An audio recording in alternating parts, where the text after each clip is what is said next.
So let's take it back to the beginning of tangent history. By the way, if you're watching this, there is a little delay.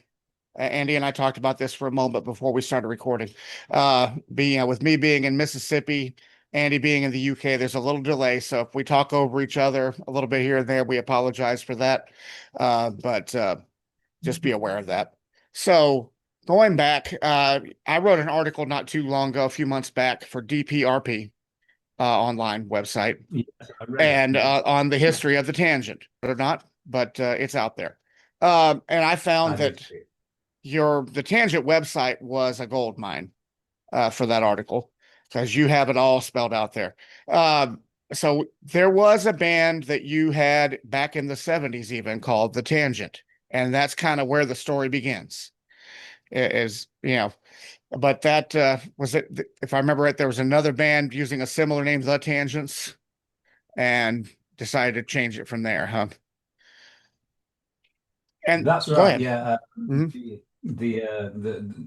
was it was just the kind of name that I had. I used to doodle that, write the name down on my exercise books at school. I'm going to be in a band Mhm. called The Tangent, and essentially, yeah, got out, left school, started to form a band and put things together, and found out that there was a band called The Tangents with an S on the end. Mhm. They were from Sheffield, kind of playing post-punk music and everything, and so I kind of thought, well, I better leave that name alone, and I did, formed other bands. I was in a band called The Vi, which wasn't my band.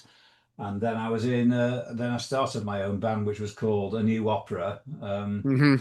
And After the New Opera, then we turned into Gold Frankincense Disc Drive, which was a political protest band, Mhm. which I formed after getting to know a group of English sort of anarchist musicians called Chumbawamba.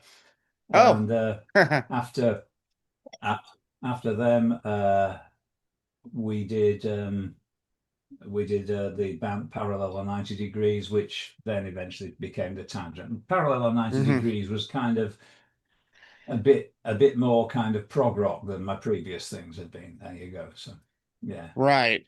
And Um, so it's my understanding that you with Parallel to 90 Degrees landed a gig opening in the late 90s for another band that our viewers are sure to know about, the Flower Kings.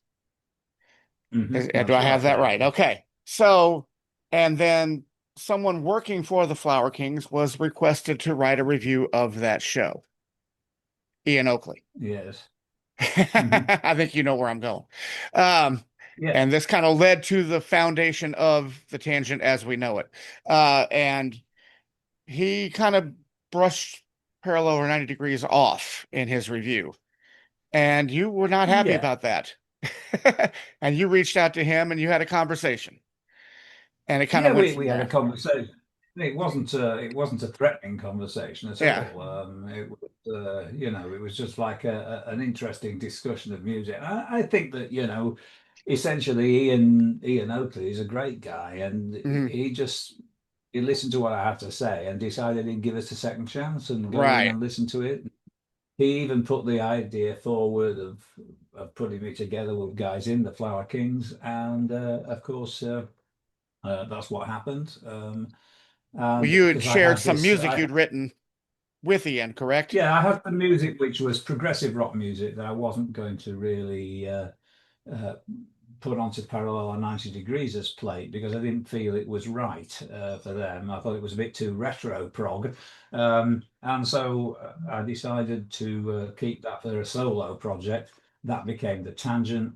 It was a one-off project. It was supposed to be one Mhm. album.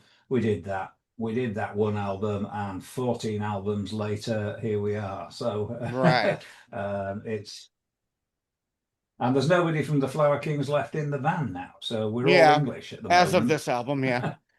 I know Well, we're not. Jonas. One of us is Welsh. Okay. Mm, Yeah, I know. yeah. I know. Yeah, you don't want to confuse the different countries of the UK. Definitely. No. Not to people in the UK, especially.